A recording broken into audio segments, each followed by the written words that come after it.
Ден втори. Събудихме се отново рано. Изпихме по някое друго кафе, събрахме багажът и поехме отново на път.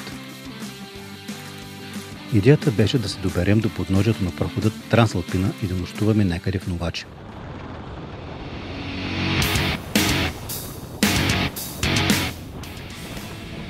Пътят го избрах пак напълно импровизирайки. Отваряйки картата, аз търсех възможно най-накадреният и непряк път от Уршова до Новачи. Погледът ми бе привлечен от кадриците на път 67D, който водеше през села и паланки към румънският град Таргу Жил.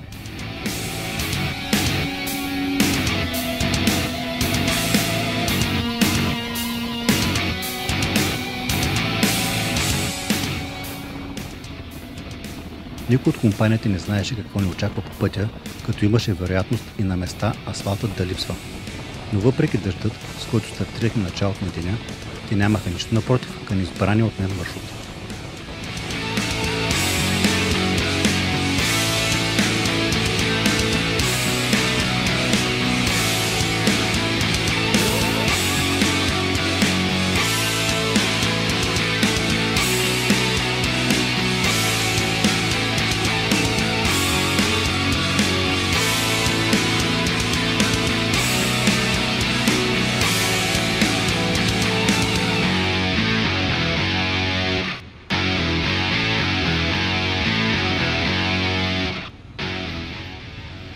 След като прекусихме Таргу Жил, който се оказа немалък град, отпрашихме по път 67 към Новачи.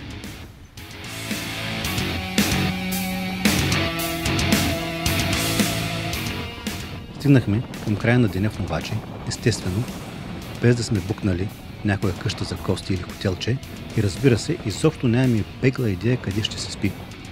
Пълзейки с моторите към началото на прохода Трансалпина и оглеждайки се къде евентуално да се пробваме да се настаним, изведнъж отдясно на платното от един двор изскочи една леля и направо ни придърпа в двора на къщата. Почна да ни плеще нещо на румънски и тъй като моят румънски се ограничаваше до почти само бере, пъйне, апа, турбадя бурта, трябваше да ползваме жокер. Щерката на булята назнайваше малко английски, да се спазарихме за целта на нощувката. Паркирахме моторите и веднага се спуснахме да търсим къде да отморим след поредния ден изпълнен с красиви гледки и приключения в компанията на някоя друга хладна бира.